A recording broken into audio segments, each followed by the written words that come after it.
So you found your old childhood toys, or you scored at a garage sale, or you just want to get into collecting your favorite toys from when you were a kid, but you don't know how to start. In this video, we're going to go over the best ways to price your vintage toys. So let's go. So I haven't been a steady collector for that long. I loved the Star Wars toys when I was a kid, but I was never what you call a die-hard collector. That was until a few years ago, when I finally wanted to complete a childhood dream and collect every single one of the vintage Star Wars toys. I made a ton of mistakes, but I also learned a lot in the process. I made a ton of new friends, and I actually found a hobby that I love. And if you want to watch my past collecting runs, just check down there in the description. And if you want to learn more about vintage toy collecting and toy history, then please subscribe to the channel and give this video a like. So the first step into pricing out your figures is knowing exactly what you have. You don't have to be an expert, but basic knowledge is good. And knowing this is going to save you time and money when you're pricing out your vintage toys to either buy or sell. So let's take the Star Wars vintage toys, for example. There are a ton of websites that you can go to right now to get basic knowledge of a figure,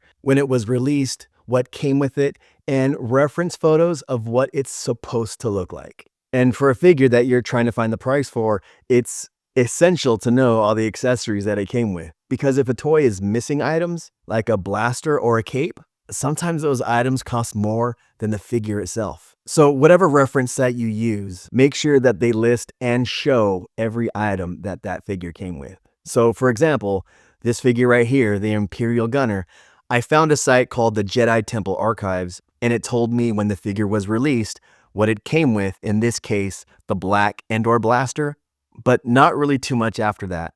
So you have to know exactly what blaster or accessory that the figure came with. So I went to a site that just specializes in the accessories, and there are websites like this for every toy line. So I went to a site called the Imperial Gunnery, that's for Star Wars vintage collectors, and it told me that the Imperial Gunner comes with an M4 Endor blaster, sometimes called the LBAC, and I just happen to know that this particular blaster can cost sometimes more than the figure itself. But I see a lot of collectors who don't know this, and they buy the wrong accessory. In this case, they would buy the blue Endor blaster, and that's not right.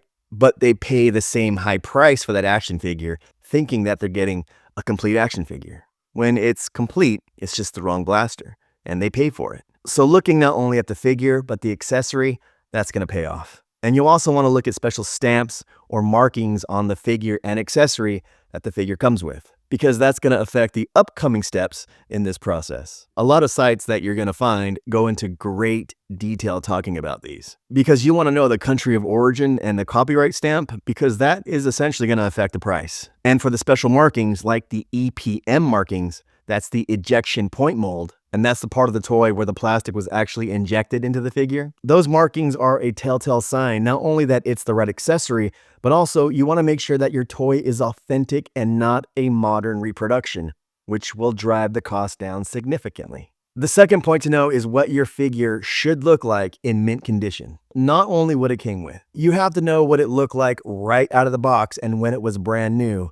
So take this Vader from my childhood. It's missing the cape, it's missing the lightsaber, the paint applications are gone, and next to it is a Vader graded at 85. It has the cape, the saber, and the paint apps are there, enough to score 85 out of 100, 100 being gem mint. And you also have to make sure that the play condition is as close to new as possible. If a figure has loose arms and legs, it's not going to be worth that much, and it's what collectors call loose limbs, or it has playware. So knowing what a figure's condition is, especially what it looked like in mint condition, that's going to help you out a lot. And it's going to help you out in these next steps. So now we're getting into the real nitty gritty, why you're here. So you know what you have, you know what it came with, you know the condition. Now it's time to find the price. And the first place that's the easiest place is eBay. Now there are some caveats, but if you know the basic knowledge of a figure, then you can check all the sold listings, and make sure you check the sold listings and not what people are trying to sell it for.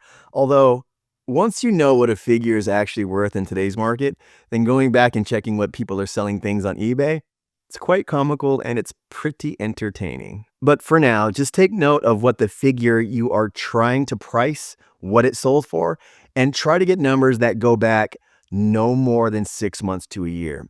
Any more than that, and it's not very good data. And take a look at what condition they're in, if they're complete, and what does the seller describe it as. That's important.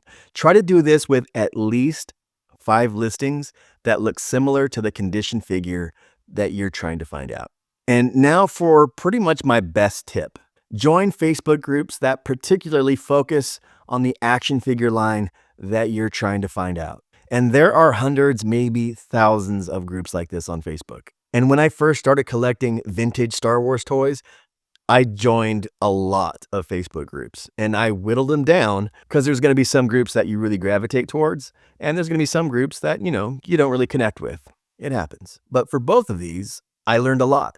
Basically, you want to go there and just observe at first. And a lot of these groups have rules, so please follow the rules. Just be cool. And a lot of the times the members will post info about certain figures and often are going to do sales posts on these figures. And the good thing is that you can do searches within these groups for a certain figure to find out what they actually sold for.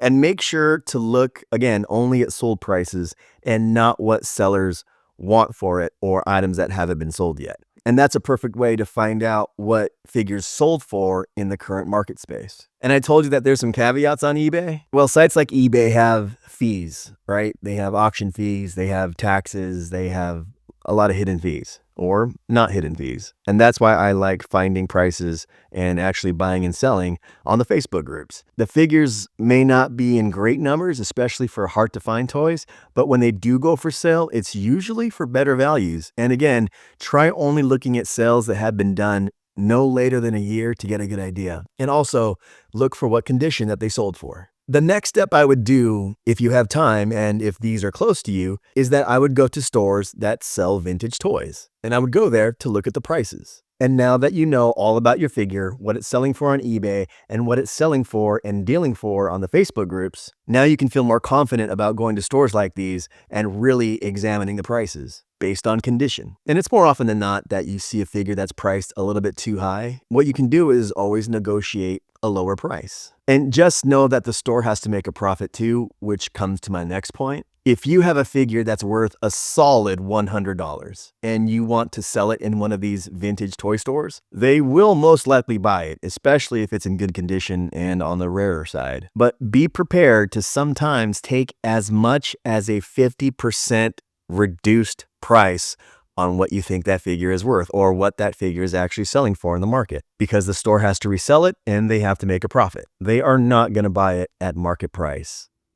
Very rarely does that happen. So I just want you to be aware of that. Next, you can also go to toy shows in your area. And a lot of the times you're going to find value in these because there are so many vendors there that they just want to move inventory at fair prices. So with all your knowledge, you can basically make great deals at these shows. And these are also cool to go to because if you're part of the Facebook groups, a lot of the times members go to these groups and you get to meet people in person and kind of talk shop, do some trades, maybe buy or sell. But that is a great way to get involved in the community if you're looking to do that. And that is my last tip, community. And I found that the action figure hobby comes with a great community. And when you get to know these collectors, especially on a Facebook group, you really unlock access to other people with a ton of knowledge and people that will give you straightforward advice and just people to have something in common with. And the main thing, just be genuine.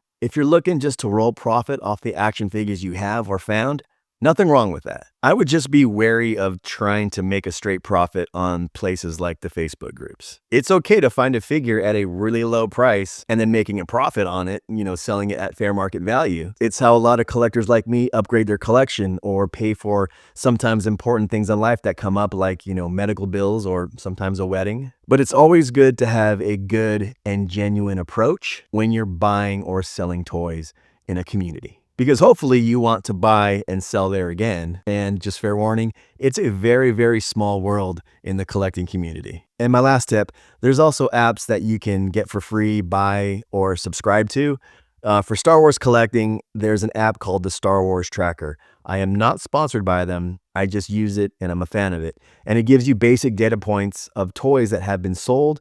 You still have to check what condition that they sold for, so there still is some legwork, but at a glance, you can always get averages of where the market is. You don't have to be a collector or a fan to appreciate the nostalgia of vintage toys. You don't even have to be from that particular era to collect these or to enjoy these. So if you find a secret stash of action figures at a garage sale or find old ones in your attic and you just want to know how much these are worth, instead of somebody just blindly making you an offer and potentially scamming you, at least now you have some knowledge and the steps to find out what you actually have and what it's actually worth. And who knows, you might just find that grail that sets you into early retirement, or you may fall in love with a hobby like I did. And if you want to watch more in-depth videos about action figure collecting or action figure history, then click these videos on your screen now. And as always, my friends, thank you, and I will see you next time.